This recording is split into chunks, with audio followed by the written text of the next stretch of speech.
네, 오늘 본문 말씀은 히브리서 4장 12절 말씀입니다. 히브리서 4장 12절 말씀을 중심으로 영혼의 진단을 위한 말씀이라는 제목을 가지고 같이 말씀 나누겠습니다. 히브리서 4장 12절 말씀입니다. 하나님의 말씀은 살아있고 활력이 있어 좌우에 날선 어떤 검보다도 예리하여 혼과 영과 및 관절과 골수를 찔러 쪼개기까지 하며 또 마음의 생각과 뜻을 판단하나니. 아멘. 한국은 지금 코로나가 거의 잡혀서 외국에서 유입한 사람들의 확진만이 보고되고 이제는 확진자가 거의 제로에 가까운 상태입니다. 이와는 대조적으로 미국은 아무리 격리 조치를 한다고 해도 여전히 코로나 바이러스를 잡지 못하고 계속해서 확대되고 있습니다. 무엇이 이러한 차이를 가져다 주었는지 여러 의료 전문가들의 이야기를 들어보면 미국의 경우는 초기 대응에 실패했다는 것입니다. 더 많은 확산이 일어나기 전에 초기에 제대로 대응해서 막아야 하는데 그렇게 하지 못했다는 것입니다. 미국에서 초기 대응에 실패한 가장 큰 요인은 적극적이면서도 대대적인 진단검사가 제대로 이루어지지 않았다는 것입니다. 바로 이 점에서 한국이 잘했던 것은 일찌감치 진단 키트를 준비했고 우리 그림에서 보듯이 이 시젠이라는 곳에서 곧바로 만들어서 준비를 했다고 합니다. 그리고 상황이 발생하자 대대적으로 확진자 중심의 모든 접촉자를 찾아서 진단검사를 통해 확진자를 가려냅니다. 확진자가 진단을 통해 가려지니까 격리를 통해서 더 이상 확진을 막을 수가 있었던 거죠. 미국은 뉴스를 보니까 처음 만들었던 진단 키트가 불량이 돼버려서 초기에 제대로 진단을 하지 못해 초기 대응에 실패하고 이처럼 엄청난 확산을 가져왔다는 것입니다.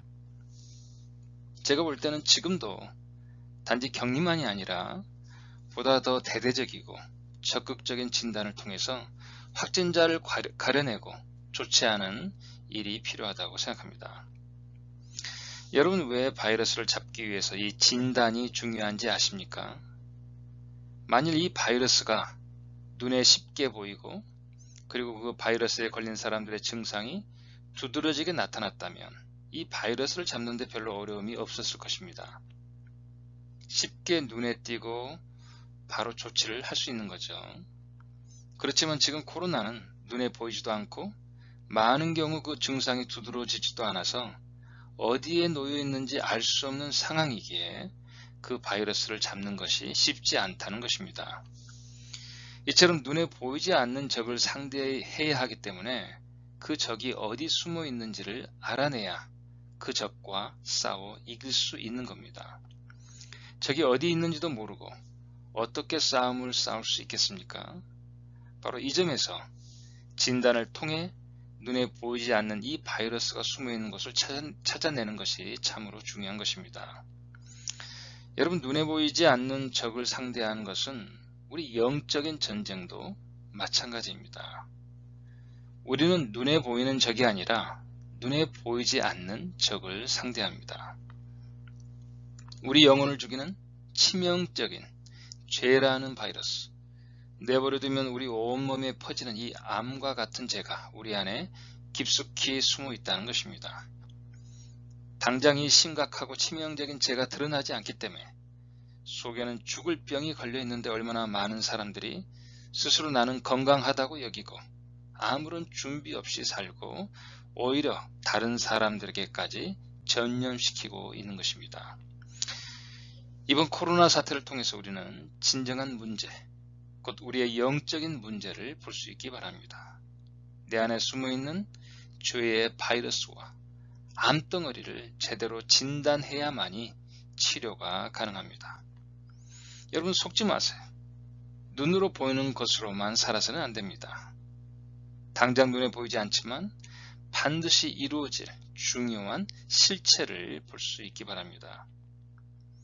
바이러스는 진단 키트를 사용해서 진단을 내지만 그렇다면 우리 영혼은 어떻게 진단할 수 있을까요?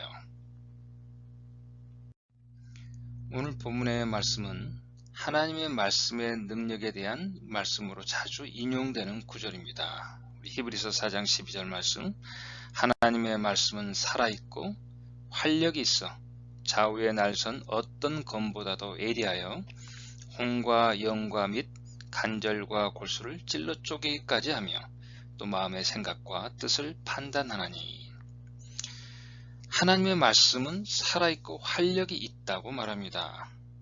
이 말씀은 하나님의 말씀이 단지 하나님에 대한 몇 가지 정보나 지식을 주는 그 정도의 말씀이 아니라는 것입니다. 하나님의 말씀이 살아있고 활력이 있다는 것은 실제로 이 말씀이 살아 역사하며 하나님의 능력을 나타내고 하나님의 일을 성취하고 하나님이 원하시는 뜻을 완전히 이룰 수 있는 하나님의 말씀의 능력을 표현하고 있습니다. 그런데 오늘 본문은 이 하나님의 말씀이 하나님의 어떤 특별한 일을 위해서 지금 그 능력을 행하며 일을 하고 있다고 말하고 있습니다. 그렇다면 이 하나님의 말씀은 어떤 일을 위해서 지금 능력을 행하시며 일하시고 있을까요? 이와 관련해서 약간의 오해들이 있습니다. 많은 경우에 하나님의 말씀 가운데 있는 하나님의 능력을 말하면 지금 죽어가는 영혼들을 살려주는 구원의 능력으로, 혹은 상처받고 낙심한 사람들이 말씀을 통해 치유받고 이로함을 가져다주는 능력으로, 아니면 고난과 어려움 속에서 하나님의 말씀은 우리를 지키고 보호하며 풍성한 축복으로 공급하는 그런 능력으로 이해합니다. 다 맞는 말씀입니다. 하나님의 말씀은 우리를 살리고 치유하고 위로하며 인도하고 공급하는 하나님의 구원의 능력입니다. 우리 실제로 로마서 1장 16절에서는 복음을 가리켜서 모든 믿는 자에게 구원을 주시는 하나님의 능력으로 정의해 주고 있습니다. 그런데 문제는 오늘 본문에서 말하고 있는 하나님의 말씀의 능력은 이러한 구원의 능력을 두고 한 말이 아닙니다. 그렇다면 오늘 본문은 하나님의 말씀이 갖고 있는 어떠한 능력을 말하고 있을까요? 이 능력을 알기 위해서 주목해야 할 표현은 첫째로 하나님의 말씀을 본문은 좌우에 날선 어떤 검보다도 예리하다고 말합니다. 좌우에 날선 검이란 가장 날카롭다는 말입니다. 다시 말해서 하나님의 말씀은 그 어떤 것도 뚫고 침투에 들어갈 수 있다는 말입니다. 실제로 좌우에 날선 검으로 비유된 하나님의 말씀이 지금 침투에 들어가는 대상은 혼과 영과 및 관절과 골수를 찔러 쪼갠다고 말합니다. 혼과 영과 관절과 골수는 한 사람의 모든 구성 요소를 포함하는 표현입니다. 우리 인생의 전 존재 안에서, 그리고 가장 깊숙이 놓여져 있는 구석구석을 다 하나님의 말씀이 뚫고 들어가서 그 안에 있는 모든 것을 다 완전히 쪼개 드러내 보일 수 있다는 말입니다. 우리 안에 침투해 들어온 하나님의 말씀은 또한 마음의 생각과 뜻을 판단하는 능력이라고도 구체적으로 말합니다. 그 다음에 이어지는 구절은 이 말씀의 능력이 어떤 능력인지 분명히 보여줍니다. 히브리서 4장 13절에 지으신 것이 하나도 그 앞에 나타나지 않음이 없고 우리의 결산을 받으실 이의 눈앞에 만물이 벌거벗은 것 같이 드러나느니라. 이 하나님의 말씀은 마치 엑스레이를 찍으면 눈에 보이지 않는 몸 안의 상태를 그대로 보여주듯이 만물을 벌거벗은 것 같이 드러내는 능력입니다. 이 능력을 가리켜서 우리는 하나님의 심판의 능력이라고 말합니다. 여기서 여러분 기억하시기 바랍니다. 하나님의 말씀은 단지 구원하시는 능력만이 아니라 한 사람 안에 있는 모든 것을, 그 속에 있는 그 마음과 그 의도 속에 담겨있는 그 어떤 숨은 죄도 완전히 드러내는 하나님의 심판의 능력이기도 하다는 것입니다. 여기서 정리하면 동일한 하나님의 말씀이지만 그 말씀은 구원의 능력이 될 수도 있고 심판의 능력이 될 수도 있다는 말입니다. 무엇이 이러한 차이를 가져다 줄까요? 바로 그 하나님의 말씀에 대한 사람들의 반응이 이런 다른 차이를 가져다 주는 것입니다. 오늘 본문과 관련된 중요한 구약의 배경이 있습니다. 이스라엘 백성들이 광야에 있으면서 이제 안식의 땅 가나안을 향하여 나갈 때 하나님은 모세를 통해서 그들이 하나님의 말씀을 듣지 않으면 칼에 망할 것을 말합니다.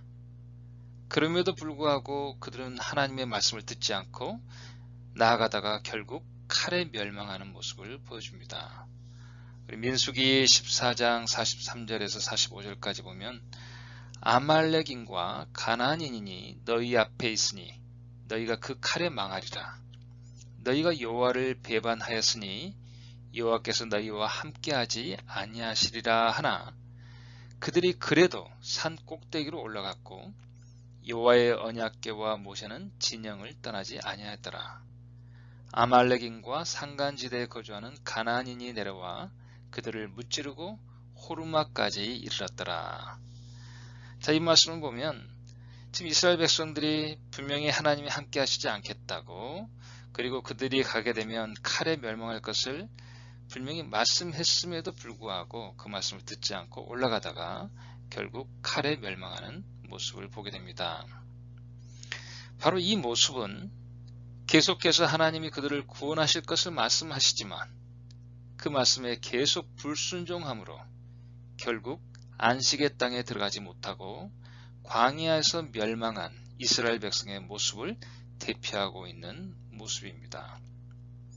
하나님의 말씀은 그 말씀에 순종하는 자에게는 구원의 능력이 되지만 그 말씀을 무시하고 순종하지 않는다면 그 말씀은 심판의 능력으로 임하게 될 것입니다. 오늘 왜 히브리서 기자는 하나님의 말씀이 가지고 있는 이 심판의 능력을 말한지 아십니까? 하나님의 말씀을 불순종해서 하나님의 안식에 들어가지 못한 이스라엘 백성처럼 되지 말라고 지금 예수님을 믿는 신약의 성도들에게 경계를 해주고 있습니다. 오늘 본문 바로 앞에 있는 구절에서 이렇게 말하고 있습니다. 우리 히브리서 4장 11절이죠. 그러므로 우리가 저 안식에 들어가기를 힘쓸지니 이는 누구든지 저 순종하지 아니하는 본에 빠지지 않게 하려 함이라. 불과 며칠 전에 뉴스를 통해서 접한 내용인데요. 달라스에서 17살 학생이 코로나로 죽었다고 합니다. 그 학생이 속한 ISD의 교육감이 그 학생의 죽음을 보고 나서 이제 인터뷰를 하면서 이런 얘기를 합니다.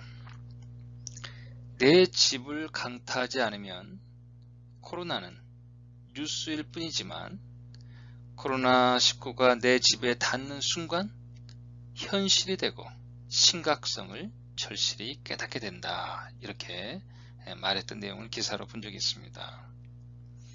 바로 이 말은 우리에게 시사하는 바가 있습니다. 너무나도 많은 사람들이 하나님의 심판의 말씀을 마치 뉴스처럼 나와는 상관없는 저 멀리에서 벌어진 그러한 뉴스처럼 느끼는 사람들이 많다는 얘기입니다. 우리가 분명히 보아야 될 것은 하나님의 심판의 말씀이 바로 나에게 가장 중요하고 심각한 현실이라는 사실입니다. 오늘 말씀을 맺으면서 하나님의 심판이라는 엄연한 현실 앞에서 어떻게 우리가 하나님의 심판을 피할 수 있을까요? 제가 몇 가지로 적용을 해보고자 합니다. 하나님의 심판을 피하기 위해서는 첫 번째로 말씀을 통한 회개가 있어야 됩니다.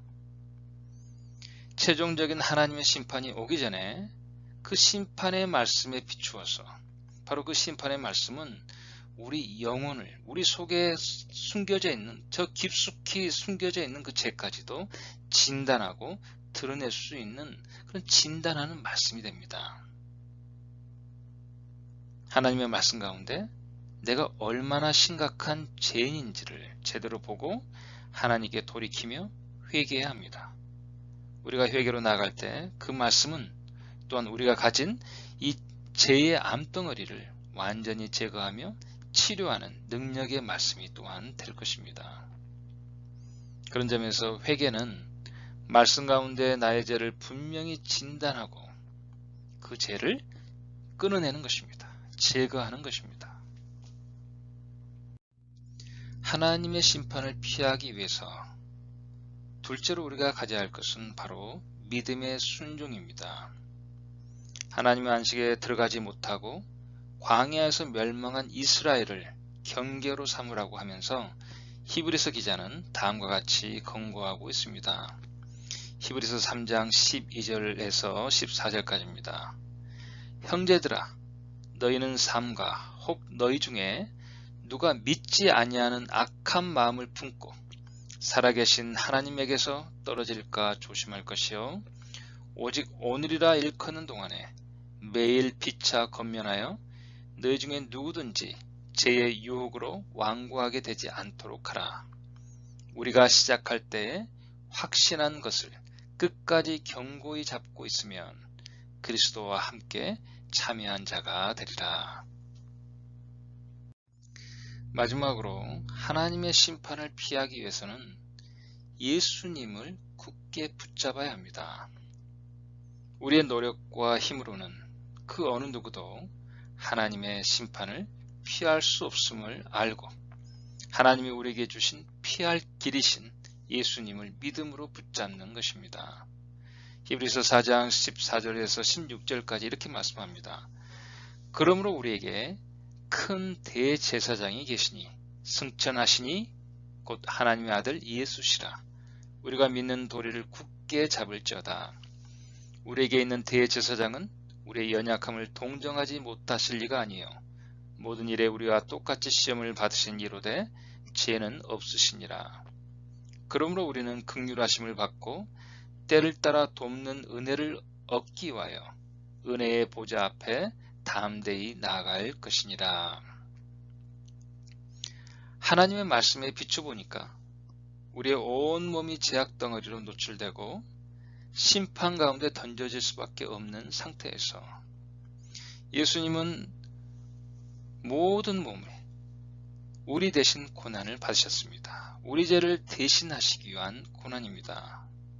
예수님은 머리에 가시가 박힘으로 우리의 생각 속에 놓인 죄악을 제거하시고 양손과 양발의 십자가에 못 박힘으로 우리의 손과 발로 행한 모든 죄악을 못 박아 버리셨고 우리가 행한 수많은 죄악들에 대해 대신 채찍에 맞으심으로 죄인 되었던 우리를 구원하시기 위한 하나님의 말씀입니다. 최종적인 심판이 임하기 전에 아직 기회가 있을 때 그 심판의 말씀에 우리를 진단하고 또한 치유함을 받기 바랍니다. 하나님의 말씀은 단지 능력이 된 줄 믿습니다. 가끔 이런 얘기를 듣게 되는데 암이 너무 늦게 발견돼서 치료도 못하고 죽게 되는 그런 안타까운 얘기를 들을 때가 있습니다.